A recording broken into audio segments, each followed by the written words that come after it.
so मेरो order थियो एक जोडी लुगा सिलाउने सरर कटिङ गर्छु सिलाउन खेल्दैछ मैले जाने तिमी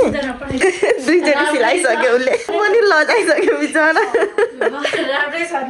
थ्याङ्क यू दिदी बाई वेलकम छ मेरो अर्को भिडियोमा आज चाहिँ म स्टेलर नै भएको छु सो मेरो अर्डर थियो एक जोडी लुगा सिलाउने कुर्ता सुरुवाल त्यही भएर त्यसकै कटिङ गर्नको लागि सबै रेडी गरिसकेको छु नापेर भिडियो गरिदिने मान्छे छैन सो त्यही भएर मैले थोरै भिडियो गरेको हुन्छ मैले यहाँ रेडी पारेको छु कुर्ता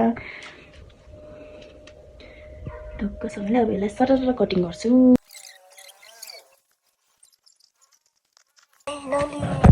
काटियो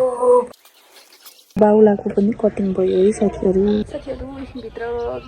जाडो भएर कुर्ताको बाउलाको कटिङ भइसक्यो अब यो सुरुवालको कटिङ गर्दैछु अब हेर्नलाई त रेडी भइसक्यो कस्तो हुन्छ देखाइहाल्छु साथीहरू अब चाहिँ म सुरुवाल सिलाउन जाँदैछु खेल्दैछ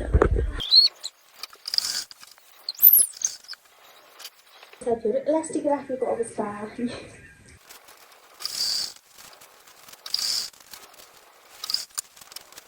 मैले साथीहरू सुरुवाल चाहिँ बनिसक्यो ढ्याङ्ग्याङ दिनु सक्नुहुन्छ अब कुर्ता सिलाउनु पर्ने इलास्टिक अब यसलाई चाहिँ म पट्याएर राखिदिन्छु यो चाहिँ इमर्जेन्सी अर्डर आएको हो हिजै अर्डर आएको आजै लानलाई एक दिनमै सिलाइदिनु सक्नुपर्ने कटिङ गर्न चाहिँ टाइम लाग्छ सिलाउन चाहिँ त्यस्तो टाइम लाग्दैन म फटाफट सिलाइदिइहाल्छु कुर्ताको भाग चाहिँ साथीहरू यसरी काटेर राखेको छु अब यसलाई म सिलाउँछु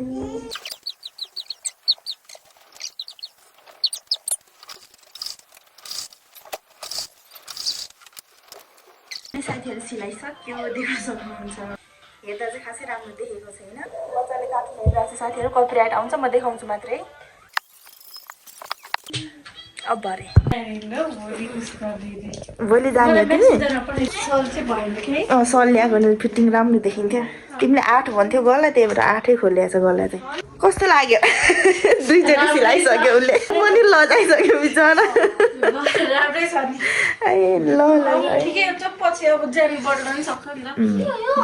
बच्चालाई दुध खुवाउँदाखेरि यस्तै खकुलै चाहिन्छ कि फेरि हाम्रो बहिनी चाहिँ आइसक्नु भएको छ पछाडि घुमाउनु थ्याङ्क यू दिदी बाई बाई हजुरहरूलाई पनि के कस्तो लाग्यो केही भन्नु मन लाग्यो भने कमेन्ट मार्फत भन्न सक्नुहुन्छ सो म चाहिँ डेली के गर्छु भनेर त देखाउनु मात्रै खोजेको हो अरू चाहिँ अन्यथा नसोचिदिनु होला साथी यो भिडियो चाहिँ यिनीहरूको इन गर्न चाहन्छु मैले कपडा सिलाएको भिडियो चाहिँ बुनुलाई एकदम धेरै मन पऱ्यो अरे हुन त मैले बुनेको पहिला पनि सिलाइदिएको थिएँ उसलाई मन परेर फेरि दोस्रोचोटि आएको सिलाउन चाहिँ म त्यति धेरै चाहिँ सिलाउँदिनँ आयो भने चाहिँ सिलाइदिन्छु विश्वास गरेर आउनुभएको मान्छेहरूको चाहिँ सकभर राम्रो गरिदिउँ भन्ने मेरो इच्छा हुन्छ सो मैले हिजो एकै दिनमा काटेर एकै दिन सिलाइसकेको है त अब अर्को भिडियो हेर्नुपर्छ मेरो डेली लाइफ यस्तै छ त्यही भएर यस्तै देखाएको साथीहरू अब मलाई खासै बोल्नु आउँदैन ओके बाई